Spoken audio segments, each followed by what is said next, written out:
Now, Words and Their Stories, a program from VOA Learning English. Today, we talk about a problem we have all faced. It is when you have to make a decision, but the choices you have are not very appealing. In fact, some of those choices are really bad. We have all had to choose from leftovers that no one else wanted. In other words, we had to scrape the bottom of the barrel. As you probably know, a barrel is a round, usually wooden container. It has curved sides and flat ends. Barrels are often found on farms. They are usually strong and good for holding tools. Some makers of alcoholic drinks, such as wine and bourbon, let their products age in oak barrels. Some people say the right wood gives the final product a smoky quality. Hundreds of years ago, barrels had another, much more important purpose. This was long before the United States became independent.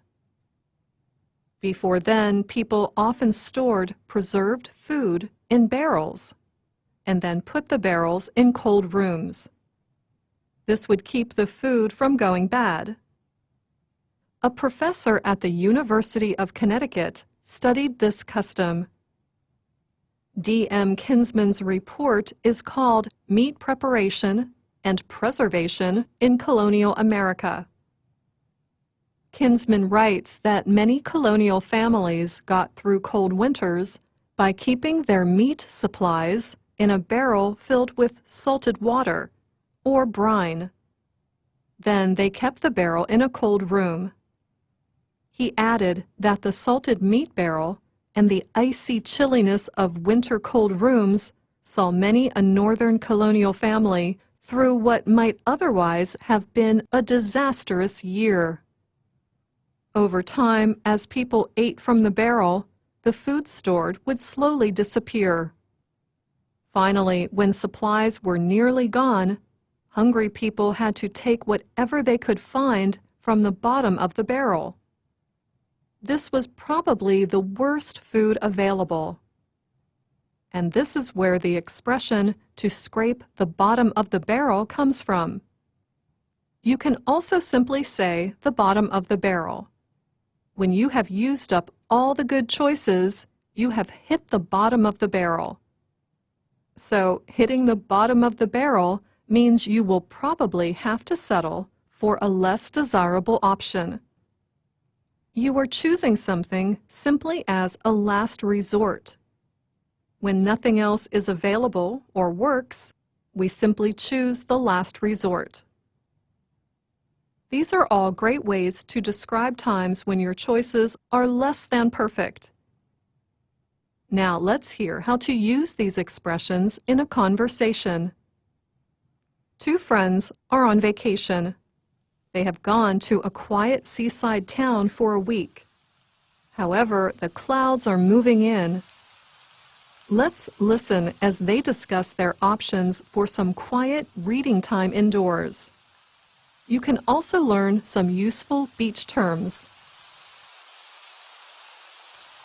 Too bad it's raining. Well, it's a good thing we spent all day yesterday enjoying the sun and swimming in the ocean. You're right. I think I'll sit back with a good book. Good idea. Hey, there are some books on this bookcase. Perfect. I love how people on vacation leave behind their beach reads. Can you read some of the titles? Let's see. Would you rather read Love at Low Tide or Sandcastle Romance? I'm not really in the mood for a romance novel. What else is there? There's some self-help books. Surviving a Coast-to-Coast Relationship. And When It Comes to Love, Are You Lost at Sea? No thanks. Romance on the Waves? Are you serious? Okay, as a last resort, you could read The Sexiest Sunburn. Who thinks of these titles? There has to be something else other than romance novels. Nope. We are really scraping the bottom of the literary barrel with these choices. We may have to settle on reading some takeout menus. Ugh, I give up. We're on vacation.